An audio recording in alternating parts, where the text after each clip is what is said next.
di hari yang kelima gitu. Jadi kita akan ngobrol-ngobrol dengan Pak Pendeta. Selamat sore. Selamat sore Pak Iwan. Sudah nggak sih? Iya, masih berkaca-kaca. Tapi kamu sudah solid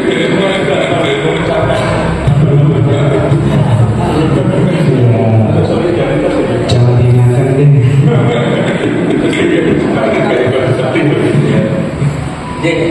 Solidaritas dalam Roh Kudus itu tema kita Pak Pendeta. Jadi tadi saya ketemu dengan satu sebelah di sebelah kan ada Slipak. So kami tadi ada kegiatan di sini dengan beberapa teman. Saya lupa Pak instruksi apa masih dengan Slipak nggak sih? Nggak tahu. Solidaritas saja dengan itu karena tidak kenal nanti tidak tahu siapa artinya Pak Bambang tidak saling mengenal ya. Salah satu bentuk solidaritas ini kalau artinya solidaritas itu KBBI itu perasaan setiap kawan dan senasib begitu. Lalu menurut Pak Pendeta apakah solidaritas menurut iman Kristen apakah itu ditujukan kepada semua orang ataukah hanya kepada kawan-kawan kita seiman? Karena kalau menurut Galatia itu kan kita bandingkan. Karena itu selama masih ada kesempatan bagi kita, marilah kita berbuat baik kepada semua orang, tetapi terutama kepada kawan-kawan kita seiman. Gimana menurut? Oke, sebelum saya menjawab, kira-kira semua yang ada di sini solidaritas itu hanya teman seiman atau untuk semua? Semua. Mengapa?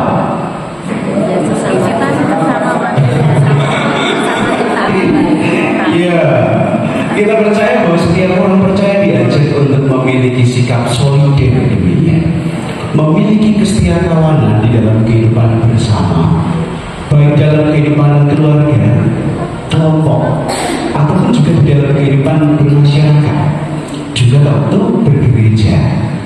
Sekalipun kita menyadari bahwa di dalam Galatia seringkali tadi dikatakan Pak Iwan, yang terutama adalah kawan-kawan seiman. Tetapi apakah kemudian kita melupakan yang di luar? Tentu tidak. Karena panggilan bagi setiap orang percaya adalah menerapkan kebersamaan, cinta kasih. Apalagi tadi dikatakan ada kelemah lembutan. Memang penegasannya adalah kepada saudara-saudara seiman. Tetapi kemudian kita menyadari bahwa panggilan ini akan kita perluas. Kita akan lakukan bersama di dalam kehidupan komunitas Kristen sebagai orang-orang percaya. Jika kemudian solidaritasnya sendiri bagaimana rasanya? Gak enak dong. Tentu kita sadar bahwa jika kemudian kita punya jiwa solidaritas, punya solidaritas yang tinggi, bukankah kemudian kita juga memiliki semangat untuk melakukannya sebagai orang-orang percaya dalam komunitas yang penuh solidaritas? Tentu tadi juga dilakukan oleh masyarakat di sekitar sini. Sekalipun yang Slipak memang tidak berdomisili di sini. Kira-kira saudara-saudara semua jika ada kedukaan di lingkungannya yang kebetulan merupakan famili dari orang terdekat, tetangga kita, apakah kita akan menutup mata? Tidak. Tentu wujud solidaritas kita adalah bagaimana kita mengambil bagian untuk meringankan pemberitaan, kesedihan, dan budaya yang mereka alami. Maka tentu kita melakukan prinsip solidaritas bukan hanya kepada rekan-rekan seiman saja, tetapi juga kepada semua orang. Sekalipun tadi katakan lebih-lebih memang kepada saudara seiman, lebih-lebih kepada kita sesama orang percaya, dan lebih-lebih jika komunitas orang percaya memiliki semangat solidaritas kepada semua orang. Maka tadi Paulus mengatakan untuk semua orang, tidak terbatas. Kira-kira setuju tidak Bapak Ibu? Setuju dong. Apalagi Pak Ibu? Jadi nanti Bapak Ibu juga bisa bertanya nih kalau ada yang itu ya begitu bisa. Jadi tadi menurut Paulus dalam kitab Efesus memang adalah kamu selalu berhati lemah lembut, sabar, bukan kasih itu dalam hal saling membantu dan seterusnya itu.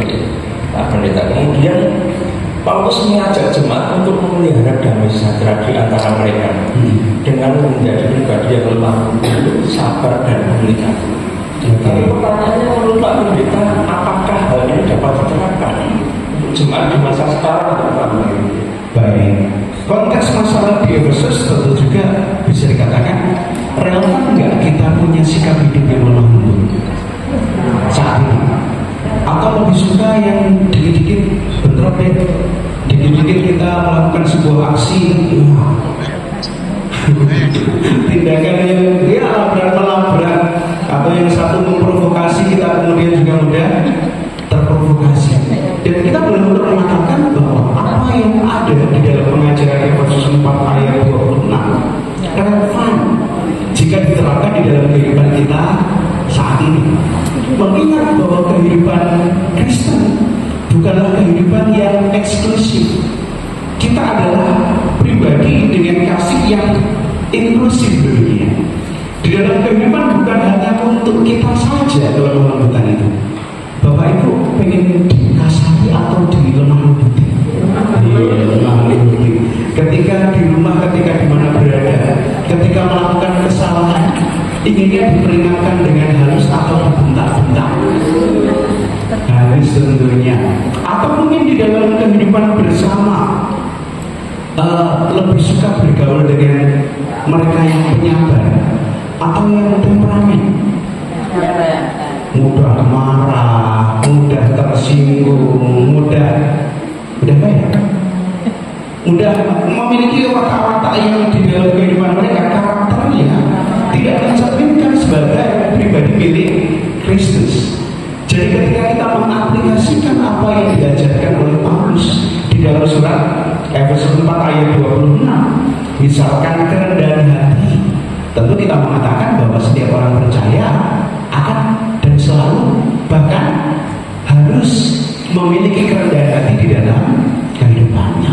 Lemah lembut juga, sabar juga tentang kasih. Karena kita sadar bahwa hal-hal itu yang akan membawa damai sejahtera. Ketika kita bertemu dengan orang yang rendah hati misalkan, dibandingkan dengan mereka yang lebih suka menyombongkan diri, sesumbar, sering pamer, atau mungkin juga berbeda dengan kenyataan, dengan apa yang dikatakan. Bagaimana biasanya? Iya, kita memiliki perasaan kok gitu sih. Sekalipun mungkin punya, sekalipun pintar, sekalipun berjabatan, sekalipun berkedudukan, tetapi jika kemudian mereka menyombongkan diri atau tidak bermaksud menyombongkan diri, misalkan terkesan sombong, bagaimana perasaan kita? Terkadang juga nggak suka, nggak nyaman demikian. Terlebih dengan mereka yang tadi dikatakan berlawanan dengan lemah lembut dan sabar. Padahal sebaliknya, jika relasi kita dihiasi dengan kesabaran, kerendahan hati, kelemah lembutan, bukankah kemudian juga akan menghasilkan damai sejahtera? Maka tentu dengan hal ini kita dapat mengatakan relevan nggak pengajaran Paulus? Relevan sekali. Bahkan sampai kapanpun sifat-sifat ini akan melekat di dalam kehidupan kita. Terlebih di dalam kita menghidupi solidaritas di dalam Roh Kudus. Dengan kerendahan hati tentu kita juga akan dapat bersama-sama. Misalkan tadi saya melihat Pak Pendeta Abel ini nama Pak kursi saya kursi. Pak Pendeta nonton kursi dini. Lariannya kurangnya. Biasanya kalau saya di sini saya pegang kursi, nonton kursi, cuma apa sih boten terima Pak Pendeta lenggah mawon pinara mawon. Bukankah kita juga membutuhkan kerendahan hati? Atau ketika mungkin mereka duduk-duduk di sana, apakah kemudian menunggu disalini? Terkadang juga mereka datang untuk menghampiri dan menyapa terlebih dahulu untuk menunjukkan kerendahan hati dan kelemah lembutan. Atau bahkan saat-saat tertentu ketika bersama-sama di dalam sebuah komunitas, tidak mungkin kita senantiasa dilayani. Bukankah kita, apapun kedudukan kita, jabatan kita, bukankah kemudian juga merendahkan hati untuk nyuwun tulung pelakatnya dipasang menika, nyuwun tulung gelasnya dikukut, nyuwun tulung disahi. Bukankah kemudian kita juga melakukannya dengan sukacita? Dan itu akan menghasilkan damai sejahtera dibandingkan kemudian kita merasa, oh aku berada di atas, aku harusnya dilayani, nggak boleh dong kemudian aku diperintah. Tentu kita akan menghilangkan hal-hal semacam itu. Ada damai sejahtera terwujud dalam hati kita, juga dalam komunitas kita. Begitu Pak Iwan. Baik Pak Pendeta, kadang-kadang itu misalkan ya saya ketemu Pak itu jadi nggak damai sejahtera itu. Kenapa?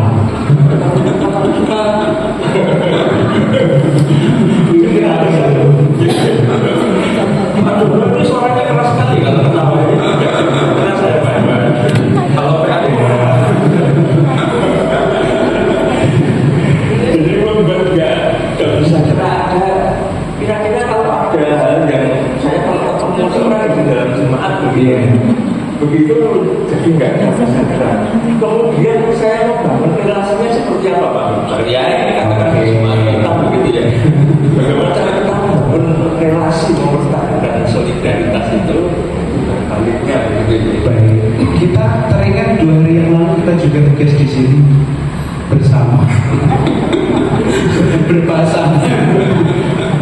Kemudian kita juga mengingat bahwa di dalam kehidupan jemaat, bukankah kita memiliki banyak keragaman, suku, bahasa, latar belakang, budaya, karakter, suara yang bisa dikatakan lemah lembut atau yang seperti apa tadi Pak Dono, wah belum terlihat pria ini saja suaranya sudah menggelegar. Atau juga Bu Ike biasanya kalau memberikan instruksi di depan sana sampai seberang juga berbeda. Bagaimana berrelasi dengan mereka? Bagaimana membangun komunitas dengan mereka? Bagaimana kita mengenal karakter masing-masing di dalam kehidupan kita? Yang ternyata mungkin kita adalah pribadi yang terlalu sensitif, terlalu lembut. Kalau saya mendengar guyon-guyon misalkan dari Pak Dono, kadang-kadang guyonannya menusuk. Menurut Pak Dono itu pujian biasa saja, tetapi menurut saya bisa saja saya terluka. Atau Bu Ika mungkin memperingatkannya biasa-biasa saja, tetapi bisa saja membuat saya merasa kecewa. Bukankah di dalam kehidupan relasional kita diajak untuk bersama-sama menerapkan prinsip-prinsip, misalkan seperti keteladanan Kristus? Bukankah kemudian di dalam kehidupan kita diajak untuk menerima, membaur, bergaul dengan siapa saja tanpa membeda-bedakan? Ada orang-orang dengan karakter-karakter yang keras tetapi sebenarnya lembut kok. Ada orang-orang yang mungkin nadanya tinggi tetapi sebenarnya baik kok. Ada orang-orang yang menurut kita mungkin menyebalkan, iya kan? Terkesan acuh, terkesan angkuh, padahal sebenarnya juga baik. Terkadang di dalam kehidupan kita menilai apa yang tampak di luar, apa yang terlihat di luar, sehingga seringkali kita kehilangan pengertian kita untuk mengenal mereka lebih dalam, untuk membuat kita kemudian memiliki ikatan yang dekat, mengenal mereka lebih jauh. Kita seringkali juga memandang statusnya. Ketika ketemu dengan dokter, wah ini dokter ini. Ya kan seringkali demikian. Wah saya juga harus menaruh penghormatan yang lebih. Wah ini ibu-ibu sepuh-sepuh ini, biasa. Nanti disembunyiin aja, udah. Ataupun sehelonya sehelo biasa, gak usah sok kenal sok deket. Terkadang kita demikian. Maka kita berusaha untuk menghilangkannya agar relasi itu dapat berjalan dengan baik, agar relasi kita di dalam kebersamaan terasa lebih dalam. Maka kita juga harus mengenal mereka tanpa memandang status, latar belakang, dan menempatkan kasih sebagai pribadi yang di dalam kuasa Roh Kudus. Kalau dikasihi dalam kuasa Roh Kudus, kita tidak memandang muka kok, kita tidak membeda-bedakan kok, kita tidak pilih-pilih di dalam kita nanti hidup bersama kok. Juga di dalam menerapkan solidaritas, tentu kita juga tidak akan membedakan apakah kelompok Donoharjo, apakah Kedung Ringin, atau Gerdung, atau Salah Sanggerahan, atau atau tidak nampak demikian. Bukankah di hadapan Tuhan kita diajak memiliki perasaan yang sama, kesetiakawanan yang sama, perasaan yang sama di dalam sebuah komunitas. Masih ada yang lain, Pak? Komunikasi ya, komunikasi. Selain kasih tadi ada komunikasi. Kita belajar berkomunikasi. Biasanya saya sama Pak Iwan ya ngobrolnya santai. Tapi kalau gini kok jadi serius ya. Nah, kita diajak bersama untuk menerapkan pola komunikasi yang terbuka, untuk saling mendengarkan satu sama lain. Solidaritas bukan hanya tentang bersikap, beraksi, bertindak, tetapi juga mewujudkan perhatian kita akan apa yang dirasakan oleh sesama kita. Bukankah misalkan ketika ada saudara yang keseripaman, mereka nggak sempat kok untuk minta tolong dibantu ya, tolong tatakin fungsinya ya, tolong tatakin sound sistemnya ya, tolong belikan rotinya ya, tolong belikan permennya ya. Bukankah kemudian kita memiliki perasaan bahwa sebelum mereka mengatakan, kita menjadi pribadi-pribadi yang cepat, apa yang bisa dibantu, apa yang bisa kita lakukan. Bukankah kemudian komunikasi menjadi hal yang sederhana semacam itu, menjadi hal yang sebenarnya tidak terucap dalam kata-kata dan kalimat, tetapi bukankah kemudian kita memiliki satu rasa, tanpa kemudian kita minta tolong toh Guike, tolong toh Pak Sunar, tolong toh Pak Kasim. Bukankah kemudian kita cepat tanggap, kita siap untuk membantu dalam komunikasi yang tidak terucapkan. Kemudian masih ada dua pilihan, membangun pelayanan bersama. Kira-kira pelayanan kebersamaan itu sulit tidak? Sulit, tidak mudah kok. Mempertahankan gereja ini tetap solid, tetap hangat di dalam pelayanan. Bisakah Pak Pendeta lalu atau majelis tok? Bukan. Misalkan nyanyi saja tanpa dua solider ini, bagaimana? Atau solidernya ada, yang merchant nggak ada? Ini Mas Heri baru setengah hari.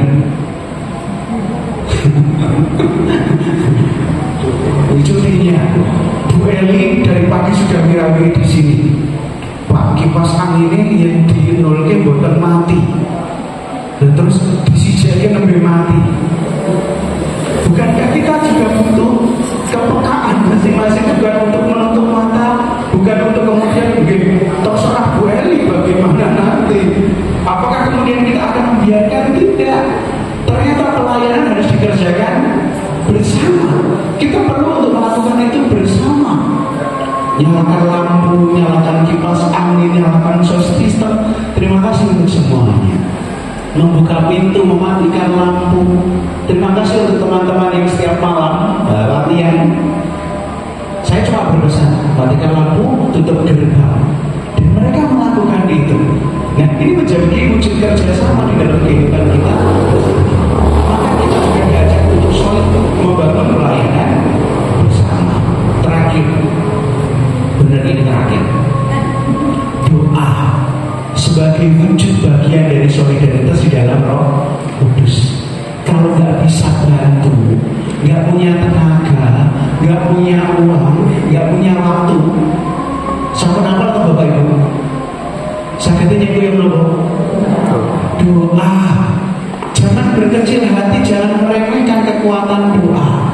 Jika kemudian panjenengan mampu untuk mewujudkan relasi kesatuan solidaritas dalam Roh Kudus, Mas ngapunten sakitnya namanya nguyongi, aduh ampun dinamungke. Jangan dicumakan, karena doa memiliki kekuatan di dalam roh untuk melakukan hal-hal yang tidak terjangkau oleh tenaga, tangannya pun pegel dan mulai buat waktu ini pun buatan nyandak walaupun nanti rasanya jadi tambah saksesi aja. Tetapi kita sadar bahwa doa memiliki kekuatan di dalam kehidupan solidaritas. Maka relasi dalam solidaritas juga terwujud di dalam doa.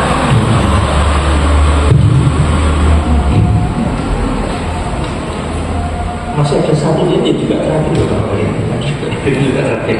Jadi karya Roh Kudus ini dapat menyatukan umat percaya menjadi pribadi yang memelihara komunitas iman kita. Artinya komunitas iman itu ya jemaat kita yang melalui kasih. Lalu apa saran Pak Pendeta dan ajakan Pak Pendeta supaya kita bisa memelihara gereja kita melalui solidaritas di dalam. Baik, kita juga akan melakukan sebuah aksi nyata. Karena kasih senantiasa diperdengarkan, dan seringkali kasih kok hanya sebatas kira-kira kita akan melakukan apa? Sebuah gerakan nyata, aksi nyata untuk mengasihi, tindakan kasih yang bukan hanya dalam pemahaman atau pemikiran kita, tetapi dalam tindakan-tindakan yang nyata. Siapa Bapak? Kita tahu kan bagaimana mengasihi, maka tentu kita akan menyatakan kasih itu di dalam kehidupan bersama. Wujud solidaritas harus nyata, wujud itu harus terbentuk, wujud itu juga harus dirasakan. Kedua, kira-kira melayani itu lelah tidak? Tetapi sama seperti lagu, jangan lelah, bekerjailah dan ya Tuhan. Bukankah kita diajak untuk terus mengisi energi, membuat kehidupan kita senantiasa dikuatkan? Sekalipun seringkali berkesannya berpasca, terus kenaikan, ini peta konstan, habis itu bulan kebangsaan, habis itu katekese liturgi, habis itu HUT, habis itu kesel betul. Kadang kesel. Belum lagi tentang pelayanan ya, lain di rumah, di lingkungan, dimanapun berada.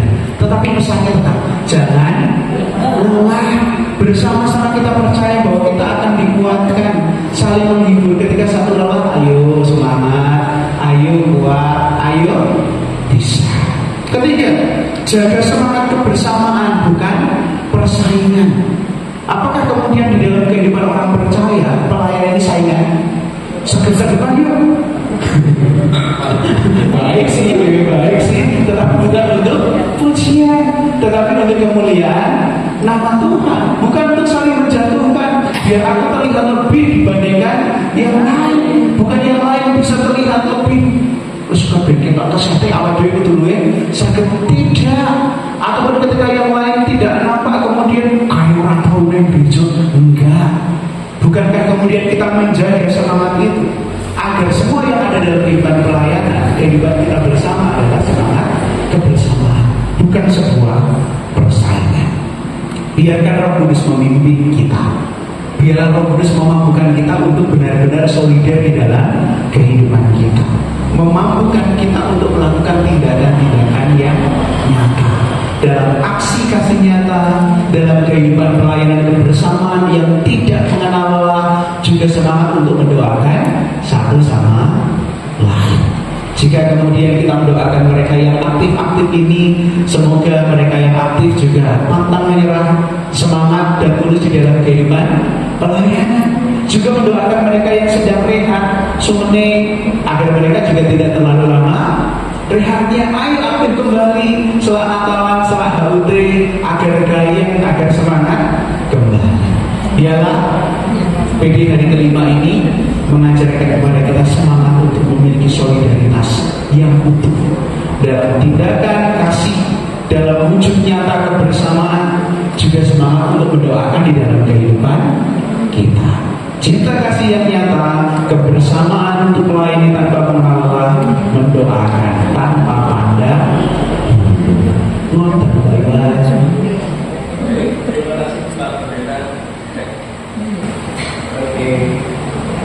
Terima kasih Pak Pendeta untuk obrolan kita saat ini. Tangan